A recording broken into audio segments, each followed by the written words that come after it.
Ini jawaban Ketua Kelompok Relawan Ganjar Pranowo Mania, Immanuel Ebenezer. Narik dukungan Ganjar sebagai capres atau hanya sebatas pembubaran GP Mania saja? Bubar, kita bubarkan diri. Tarik dukungan juga? Tetap mendukung Ganjar. Oh, gitu. Kalau mendukung tetap? Seperti itu? Kawan-kawan saya gini, hak demokratik kawan-kawan saya kan nggak saya hilangkan. Misalnya saya cuma ingin membubarkan. Saya tidak mau lagi kan terlalu beban saya terlalu banyak kayak ngurus-ngurus kayak begini kan, ngurus organisasi kan kayak nggak seperti ngurus Karang Taruna. Gitu. Gubernur Jawa Tengah sekaligus politisi PDI Perjuangan Ganjar Pranowo memang banyak mendapat dukungan dari sejumlah relawan untuk maju di Pilpres 2024. Sejumlah survei elektabilitas capres pun selalu menempatkan Ganjar Pranowo di posisi 3 teratas. Meski demikian, tak serta-merta membuat PDIP memilihnya sebagai bakal capres. Karena hingga saat ini, Ketua Umum PDIP Megawati Soekarno Putri belum juga mengumumkan siapa capres yang diusung oleh partai pemenang pemilu 2 periode ini. Tim Liputan, Kompas TV.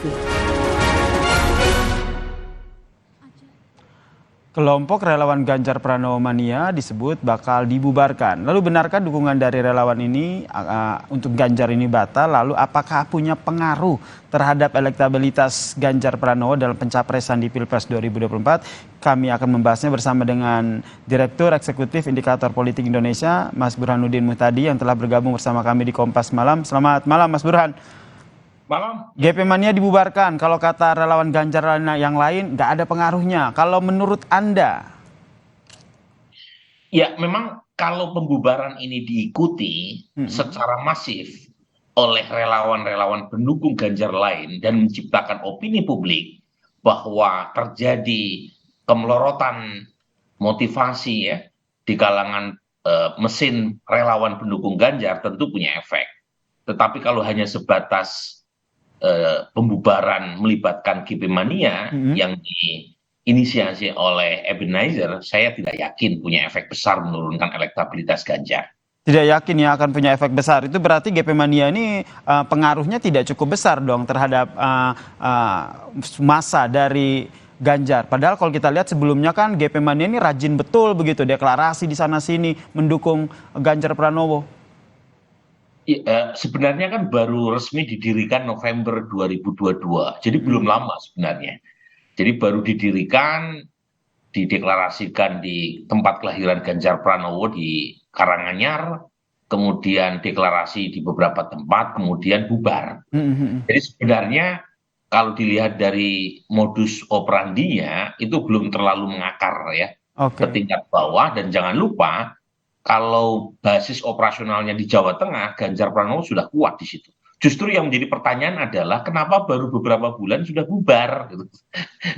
Itu juga jadi pertanyaan. Kalau tadi di program sebelumnya ya menyatakan bahwa sebenarnya ingin memberikan arah politik lain lah, berdemokrasi begitu untuk relawan-relawan dari GP Mania. Anda melihatnya ada pesan apa dari pembubaran ini? Nah, memang tersirat jawaban dari Bung Noel itu berkaitan dengan arah politik yang mungkin berbeda dengan keputusan yang sebelumnya mengusung Ganjar Pranowo sebagai capres. Nah itu sah-sah saja ya, tetapi menurut saya itu mengurangi kredibilitas seorang Noel secara pribadi ketimbang ya efek elektoral yang ditimbulkannya karena membubarkan GP Mania. Karena sebelumnya Bung Noel ini relatif objektif ya dalam melihat keadaan. Dia berdiri paling depan, menolak inisiasi sebagian pihak pendukung Pak Jokowi yang menggulirkan 3 periode. Dia juga tidak segan gitu ya, mengkritik elit-elit sekitar Pak Jokowi yang dianggap crossing the line dalam banyak hal. Tetapi keputusan untuk membubarkan diri GP Mania hanya beberapa bulan setelah deklarasi dan mengindikasikan untuk pindah haluan, itu justru malah mengurangi apresiasi atau kredibilitas publik yang selama ini disandang oleh seorang Noel.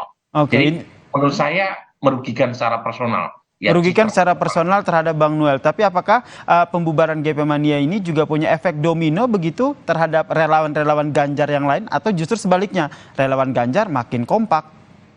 kalau kita lihat Bung Yasir, respon dari banyak relawan lain itu justru mensyukuri ya. Ada Ganjaris, ada sahabat Ganjar, yang sepertinya memang Bung Noel sendiri punya karakter yang cukup eksentrik dibanding atau di kalangan para pendukung Ganjar Pranowo sebelumnya. Jadi misalnya kalau kita lihat ya keputusannya untuk menjadi saksi meringankan Munarman, itu juga dikritik oleh banyak pendukung Ganjar yang lain.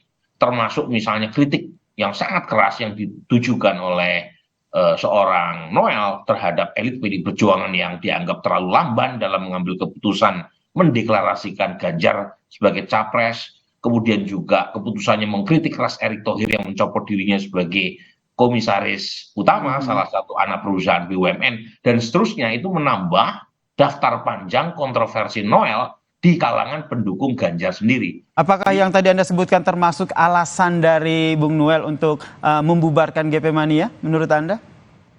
Saya sendiri tidak tahu persis ya apa yang menjadi dalih mengapa baru beberapa bulan sudah dibubarkan. Tapi seperti yang tadi kita saksikan di wawancara Kompas, ada indikasi Bung Noel sendiri pindah haluan. Ya. Nah, makanya saya katakan tadi, kalau indikasi itu benar bahwa Bung Noel itu pindah haluan politik, itu mengurangi citra dan kredibilitas personal seorang Noel. Kenapa? Karena menunjukkan dirinya tidak komit dan konsisten dalam menjatuhkan pilihan. Gitu. Kenapa baru beberapa bulan sudah masuk angin, kira gitu. Baik, ini berarti menurut Anda tidak berpengaruh, tinggal kita nantikan nih Bang Burhanuddin terkait dengan siapa sebenarnya partai yang akan mengusung Ganjar Pranowo, apakah PDI Perjuangan atau partai lain. Terima kasih Bang Burhanuddin Muhtadi, Direktur Eksekutif Indikator Politik Indonesia telah bergabung bersama kami di Kompas Malam. Salam sehat Mas Burhan. Dan saudara,